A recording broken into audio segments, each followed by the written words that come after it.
Hi, I'm Patrick. I'm Desiree. And welcome to our 2026 EDC vlog. And this is Macy.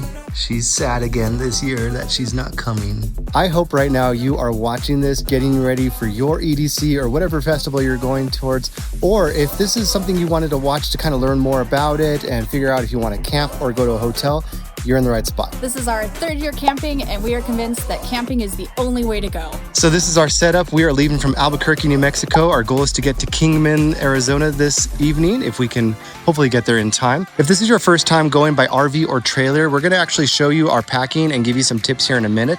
But for now, let's get on the road. Okay, so we wanted to share what we're most excited for this year, and that is we're getting married at EDC. Well, okay, so we are already married, but it is our 10-year anniversary, so we are renewing our vows at EDC. We'll have highlights in this video, but if you want to know more about the whole process or see the whole wedding, we'll do a whole separate video for that as well. All right, so besides the wedding, what are you most excited for? I was gonna say Wasteland because that's like our favorite stage, but I think I'm gonna go with just walking into the festival every night. You first walk in through the tunnel and you see Cosmic Meadow and everything else, and then you get a little glimpse of Kinetic Field. Oh, that's the best feeling in the world. That's such a good one. Yeah. Oh, that feeling is unmatched. For me, I am most excited for Grizz back-to-back Wooly. I think that set is going to be so cool. Welcome to the New Mexico-Arizona border. This is a pretty cool rest stop. We like this place.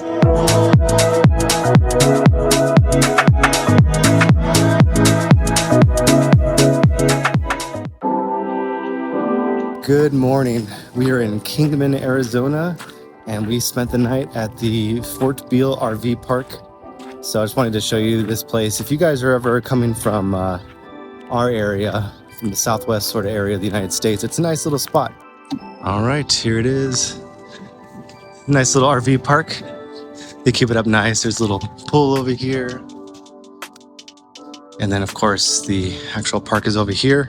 Welcome to day 0. We are just outside of Camp EDC, just outside of Vegas. And so we put together a list for you guys of some, not necessarily pros and cons, but more so considerations of camp versus a hotel, because we've done both. And so we'll walk you through it. It's in no particular order, just so you know. All right, so the first thing is I think that camp has great vibes. Like you have day 0, it's like a bonus day that you get in camp. There's activities, there's DJs, there's pools, everything you want there. And then everyone there, you know, is going into EDC. Everyone's excited. With the hotels, as far as vibes go, a lot of people staying on the strip are going to EDC, but not everyone is, unless you're in hotel EDC, but we have not done that one.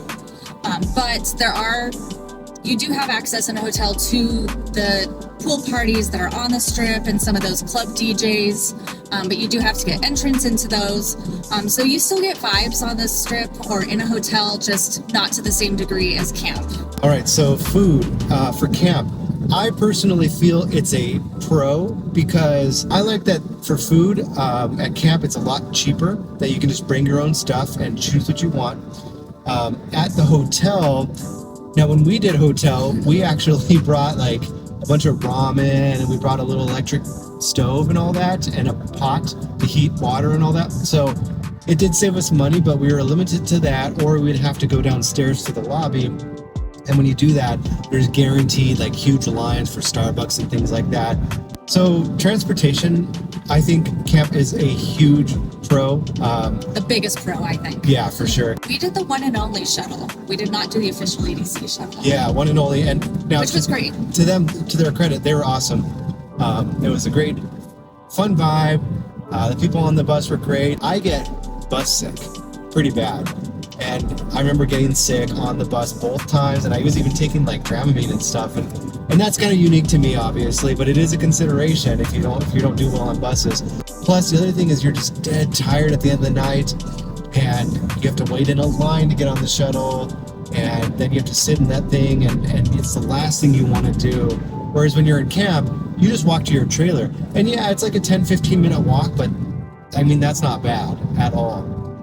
No, now when you look on maps, the drive from the strip to the motor speedway is like a 30-minute drive. But when everyone is going at the same time, it can be up to a 2.5-hour drive. I think most of ours, when we did that, were like 1 hour, but that is something else to keep in mind as well. And you're going to have a walk from the shuttle drop-off point to your hotel anyway. And then when you're staying in camp, you do get the in and out privileges because you are so close to camp. You get in and out of EDC, which was really great. Like last year, day 2 was super windy and it got really cold. Some of the stages shut down. And because we were in camp, we got to go back. We waited out the wind. We were able to grab hoodies, change what we were wearing. Okay, so the shower situation.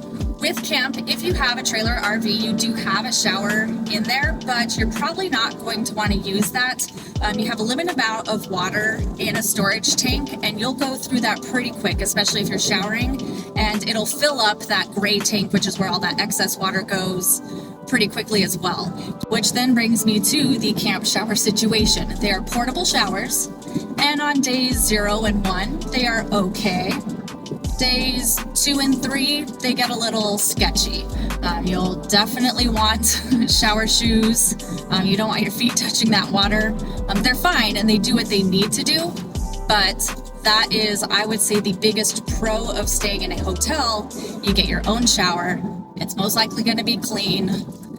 Just know though that you may not get the room service every day because you're going to be sleeping during the day when they would be doing that. And then the bathrooms, they're porta potties.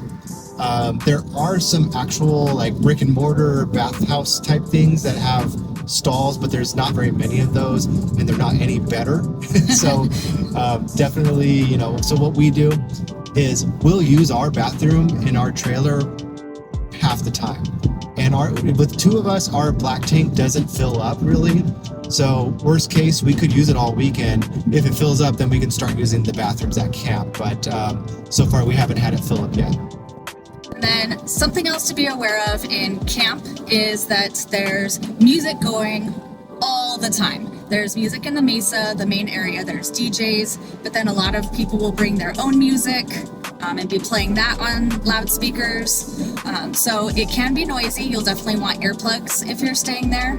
And then on Friday morning, the camp is right next to the Air Force Base, and about 6 a.m., 7 a.m., there's always some low-flying jets to wake you up. On a side note, though, that is awesome to see because they are fighter jets, and they fly low, and they're zooming around camp. It's actually really cool. But, of course, it's not cool at 6 a.m. when you just, you know, had a little, like a late night situation. And a little bit later in the video, we're going to show you how to fill your RV for free, because they charge about $80 for a water fill up, but you don't need to pay that. We'll show you our method, which is still unpatched, and you can totally just get it done with a few cheap materials. So stay tuned for that.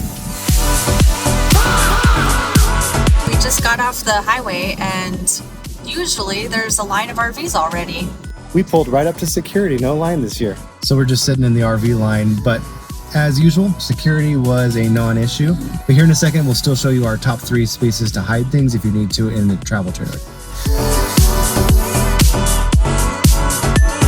I'm gonna be honest, this parking was actually a little bit more stressful than normal. Usually it's not. So one, we got this going on right now. This guy's coming in. But the problem we faced was this white truck right here. It was sticking out halfway into the road. And so it was hard to get around him and then into here. And then my nose was there and I was trying to clear that Nissan and I couldn't quite clear it. And then there was a line of people waiting. So I will say, maybe it's not as easy as our first 2 years. We lucked out. So just know that it is a thing, but you're gonna be fine. Look how close we are to the Mesa this year. So as promised, this is our top places to hide things in an RV. We don't bring anything like illegal or anything like that, but they have weird rules about like not bringing in like sodas that aren't part of a pack. And so you can't have single cans. Or another thing we hide that you're not supposed to have is like we have mason jars that we put our breakfast in. It's just yogurt and like berries and stuff like that. So we feel like it's fine, just little things like that. So those are the types of things that we hide, but just to show you what we do. So my top spot in a lot of travel trailers, you have a seat and underneath there might be like a false backing.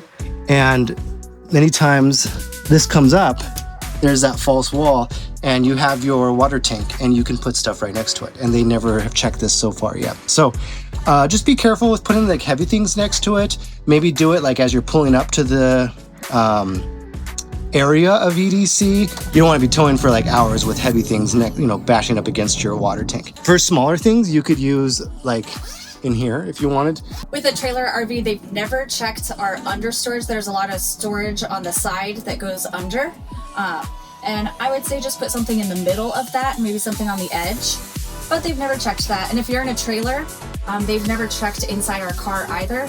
But our car, the seats flip up and you can put stuff under the back seats. So here's our RV tip that we give every year. They charge like $80 to fill you up with water. Now keep in mind, you can't keep filling indefinitely because at some point your gray tank is gonna be full. But if you're like us and you don't wanna tow into this festival with a full fresh tank, because it cuts your gas mileage and all that, and you need water, all you need, one of these folding carts, one of these jugs or something like that, and then you really just need this clear tubing, and you can get this at like Lowe's and Home Depot, and then we will show you at the drinking station how we use it to fill up. And then all you do is just do one end in there like Desiree's doing now, and then one end in here, and that's it. And we got our little tube down there and running through here, and we just set this thing on here and just tilt it down. Hard to do with filming, but you get the idea.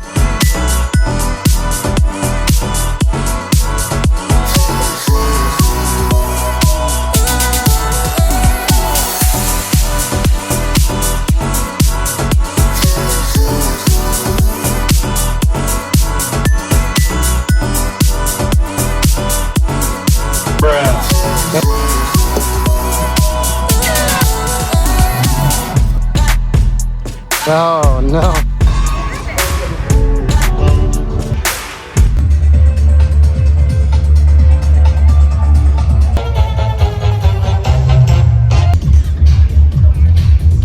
Good morning. It is day one. We're excited. So we got woken up by the jets as per usual. And now we are heading to RV Services to schedule a black tank pump out, which we never thought we'd have to do.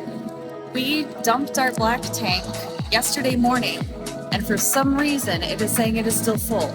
We have not food and peeped that much. Yeah, like once or twice each in there. So we don't know what's going on. And then we're gonna try to find Pancake Mom. We have not been able to track her down 3 years of camping, but this is the year.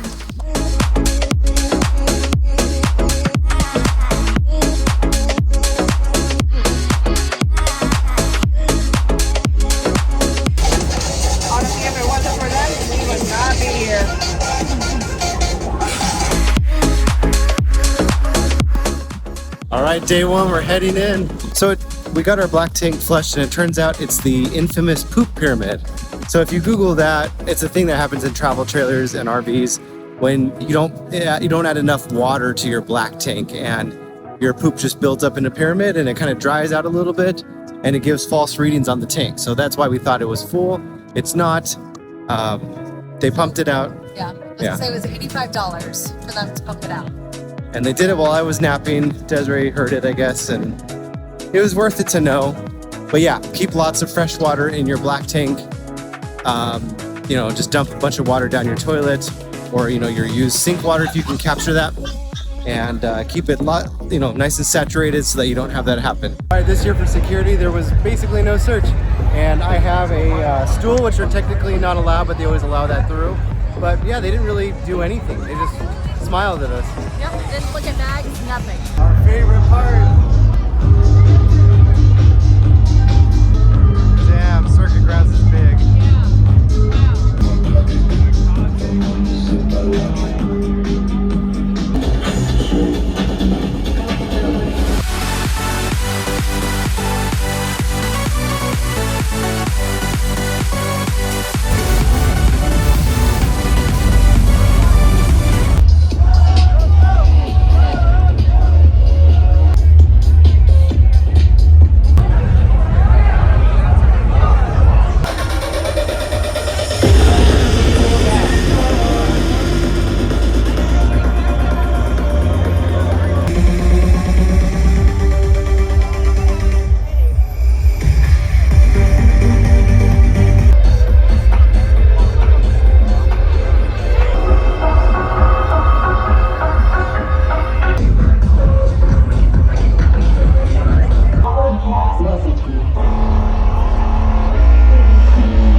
to day 2. Yeah. All right.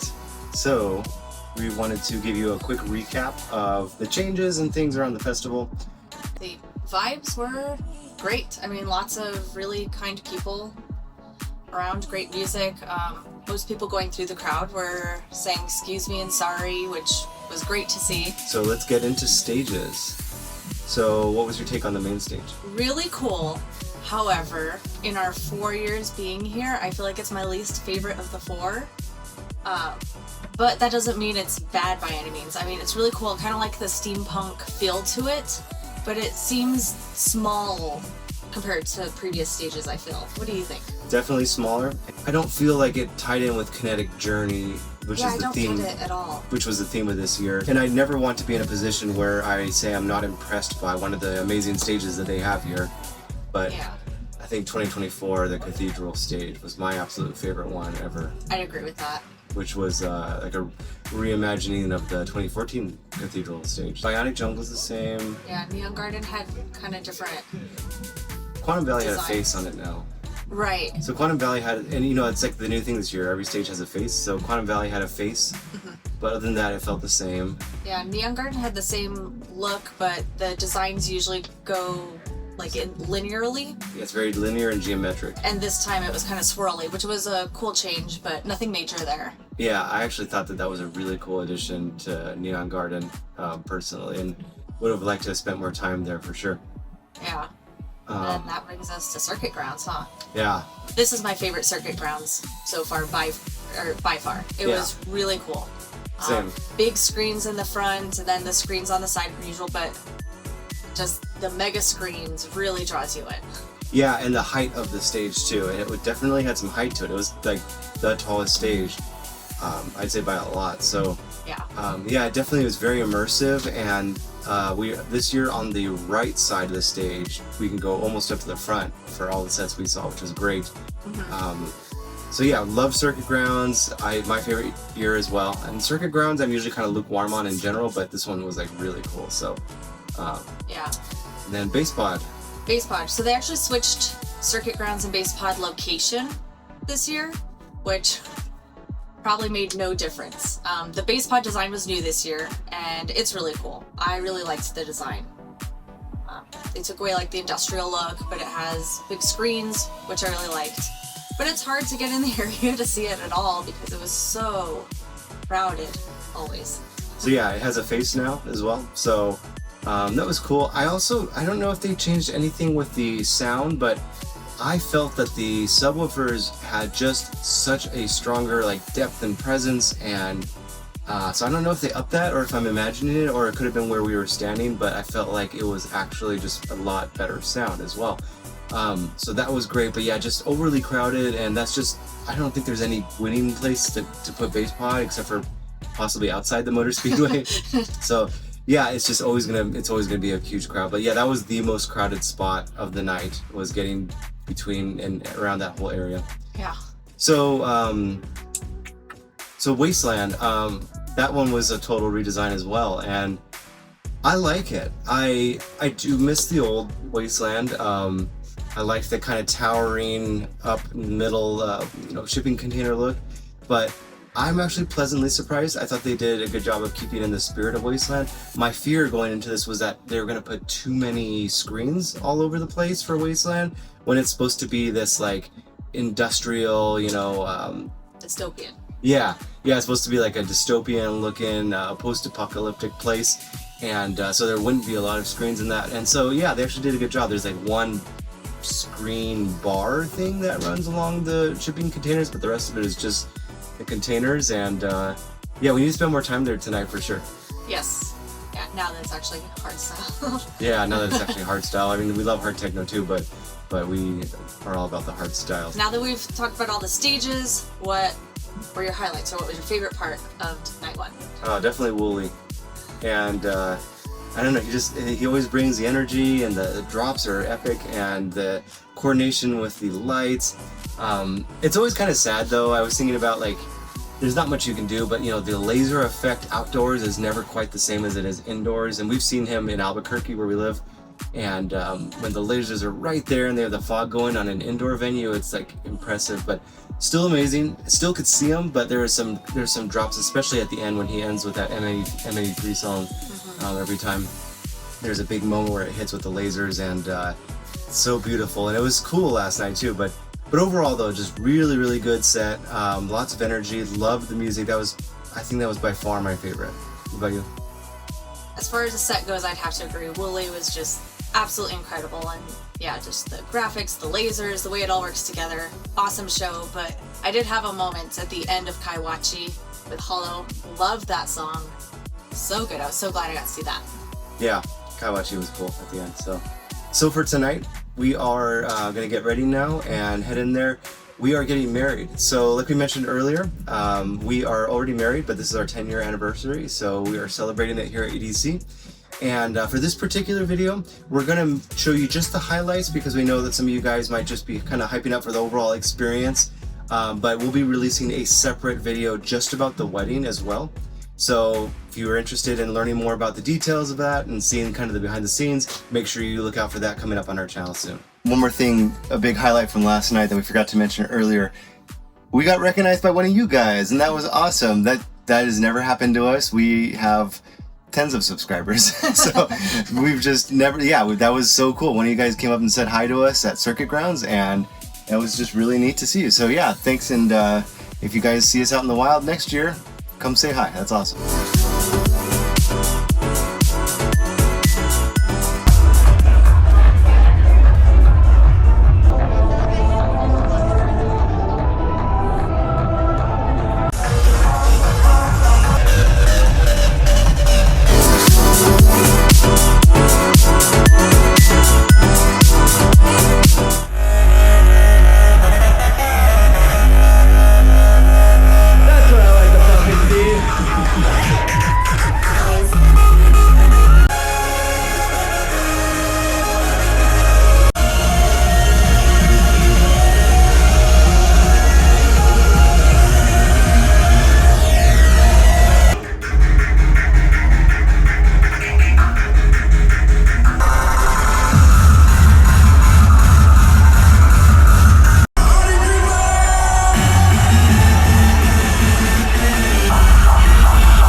Backstage at the EDC.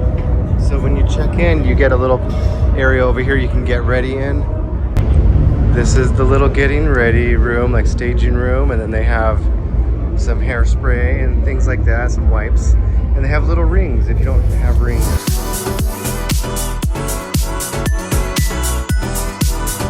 We just finished the ceremony. It was a blast. What do you think? It was much fun. Loved it. And then after, you get a little cake and some champagne or cider.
we are heading back from Above and Beyond Sunrise set. We only made it about halfway through. We were just so tired, but it was a beautiful set. Something I wanted to mention about yesterday, ride times, like the lines. So this year we have GA, and so it's just a regular line. We got in line for one of the yo-yo style rides right away, and it took a little over 2 hours to get through. So I don't think it's worth it. However, we love the rides, and that's one of the major perks of VIP, which we did on year 2, is that, when part of the reason it takes so long is because they'll let some VIP people in front of you, and then they'll let the GA people in. So if that means a lot to you, then get VIP. We haven't bought VIP since, though, because we didn't feel it was worth it. But yeah, that's just so you know what to expect with those rides. Like, they're there, but they're going to be a huge time investment. EDC Day 3. We are excited. All right, so now recap of our day 2. We've had really good crowd interactions this year. Just people being super nice and wanting to chat with us. I think part of it is because like yesterday we were wearing the wedding outfits, but just people have been kind and easy to get in and out of crowds, and trains have been respectful. However, the disclaimer is apparently our vibes are not lining up with the overall festival vibes that we're reading on the subreddit. People are saying the trains are extra pushy and elbowy and things like that. And so I just think in a festival that big, it's everyone's gonna have thousands of different experiences. Like, we weren't at John's Summit. That was supposed to be the worst of crowds because that's when our wedding was. But we were in like Subtronics at Kinetic Field, and we saw sets like that. So I think we definitely got to experience the crowds. But we also try to get to all the stages. Quantum Valley and Neon Garden always have really good vibes, especially Quantum Valley. Because everyone's just kind of, but we can walk right up to the front of the stage there, and it was beautiful. So what did you think about the wedding? The wedding was such a great experience. They really took care of us. They had a space for us to get ready, and then just being able to renew our vows, 10 years at a place like EDC, awesome. I know that the time there is very short, but then the locker included with it is huge. That's a huge perk. And then the other thing that actually was big for us was the porta potty.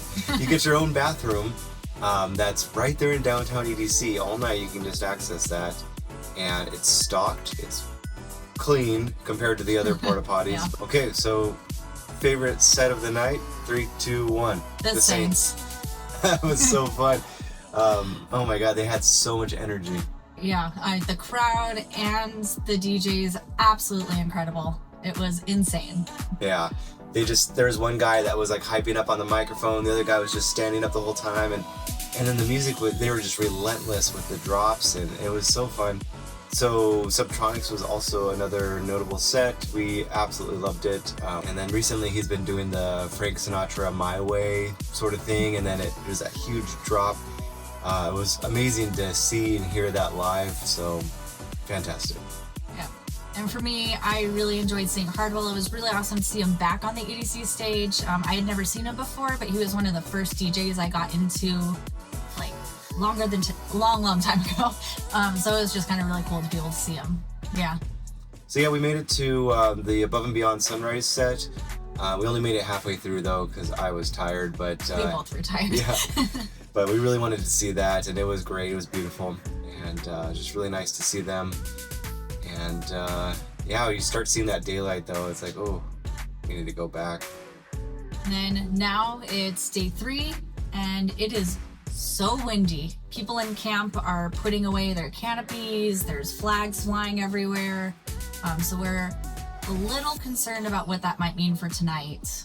Yeah, I think our prediction is circuit grounds closed for sure for a couple hours, because it's really, really tall this year. Possibly Kinetic Field.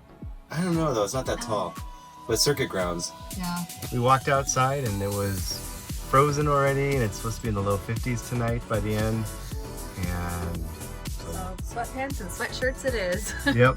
And we had to do this last year on the windy day, and we were very happy we did. So. And camping's the way to go because of that, because we were able to just come right back, change. We weren't stuck with a 2-hour drive going either way.